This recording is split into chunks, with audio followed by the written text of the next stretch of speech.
And we are back with the third segment of the GSMC Basketball Podcast presented by the GSMC Sports Network.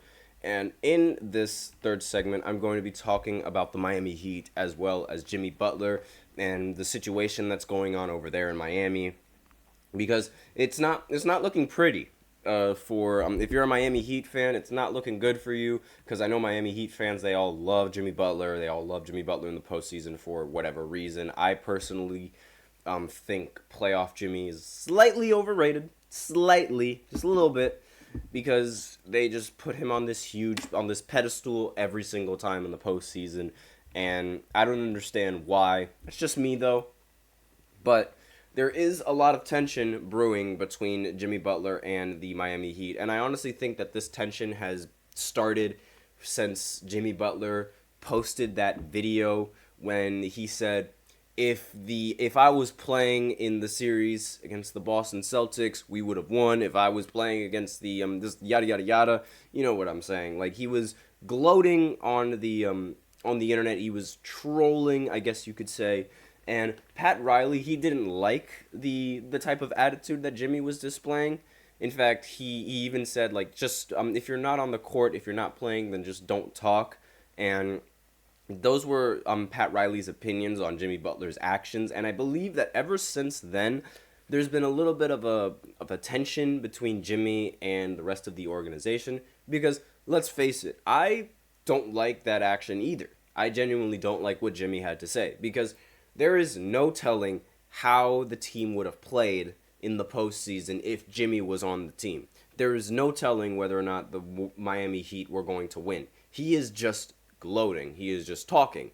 And it's not a good look. It's an unprofessional, and it's not a good look for any player, for any organization. And Pat Riley, he notices that. I mean, like, if you're not on Pat Riley's side and if you're on Jimmy's side, yeah, I don't know what to say to you aside from you're not a real basketball fan, because Pat Riley, he has so many rings.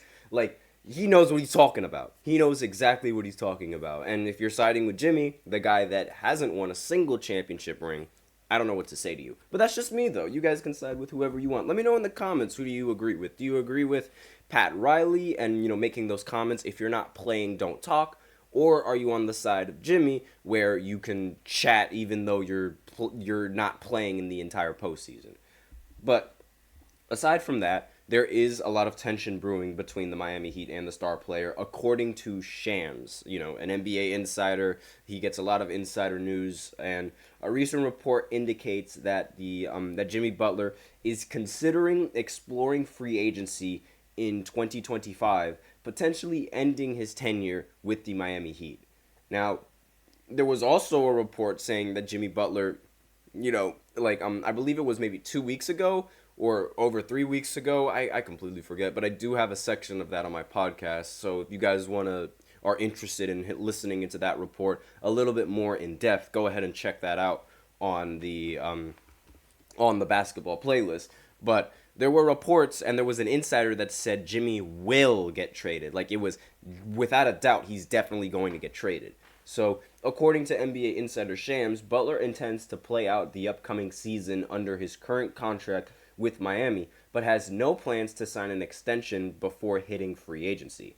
This is what Shams was told, and this is what these are the updates that he gave us. So, this is the quote. Jimmy Butler, he's going to play out next season under his current contract with the Heat. I'm told Jimmy will not be signing an extension with the Heat or any other team ahead of his opt-out in 2025 free agency. This is what Shams reported.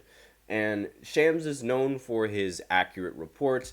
Previously broke the news of the LA Lakers' interest in JJ Redick for their head coaching position, which eventually materialized. Given his track record, the Butler report carries significant weight and suggests that the Heat star's departure is a real possibility.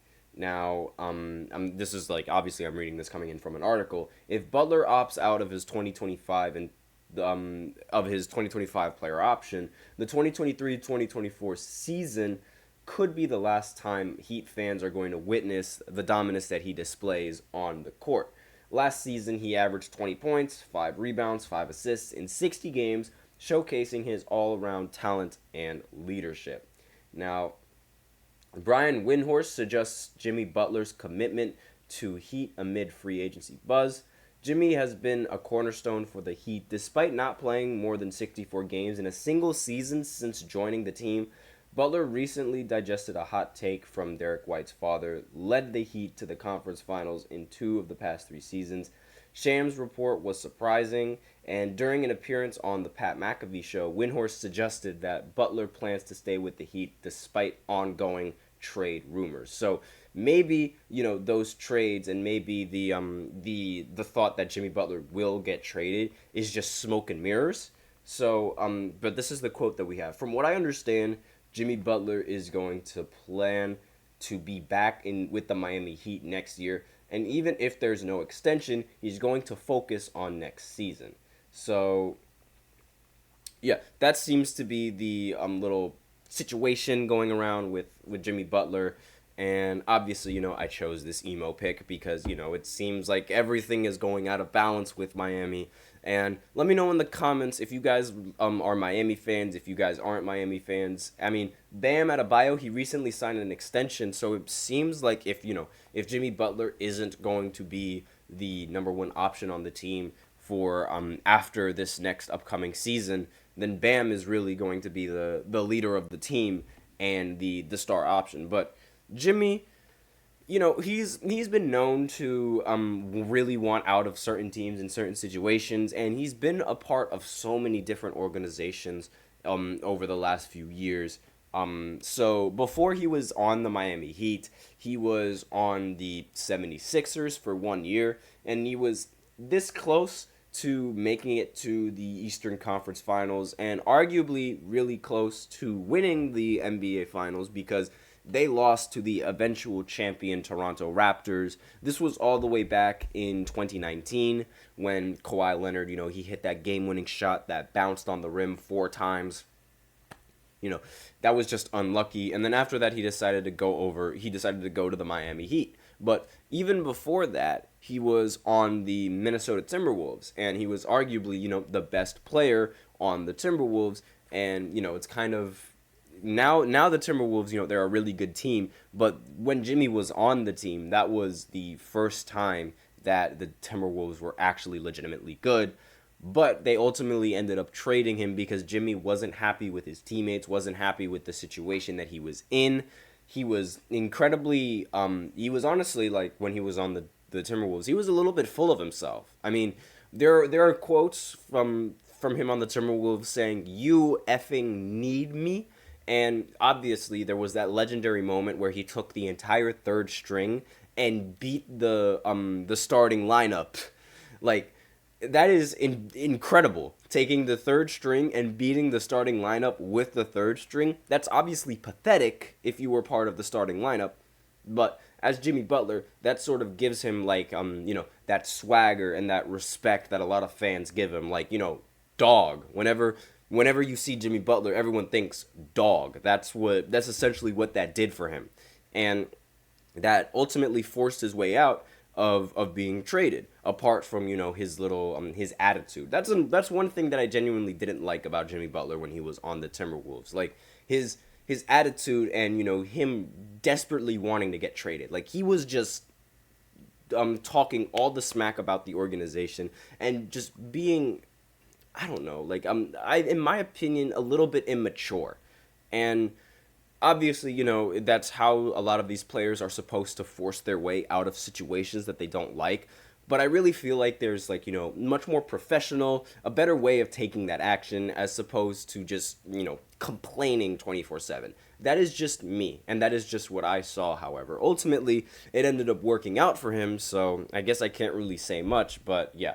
That's a little bit of, and obviously before the Timberwolves, there was his time on Chicago when he was with Derrick Rose, and he was a very good player on Chicago as well, and a great perimeter defender. Still is a great perimeter defender, honestly, but yeah, those are my overall opinions on Jimmy Butler and, the situation around him, as well as, like, his past and the reason why, his attitude and his cockiness is all the way up here when I don't think it should be all the way up there. But that's just me, however. So with that out of the way, that is going to be the end of the third segment. So now we will go ahead and go into the fourth segment, where I talk about all of the basketball news that's going on. Now, this is going to range from trades, contract negotiations, as well as, just overall news that around the world of basketball. So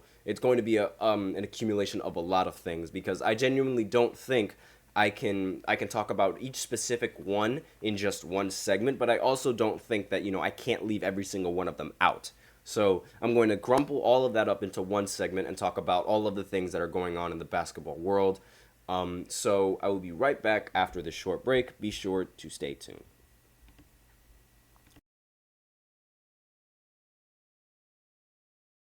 For the best and latest podcasts available anywhere, go to the podcast app on your cell phone and type in GSMC to access free content-rich podcasts on health and wellness, book reviews, sports, entertainment, relationships, social media, movies, technology, finance, and even weird news. Subscribe and download the GSMC Podcast Network's family of shows, available everywhere podcasts are found.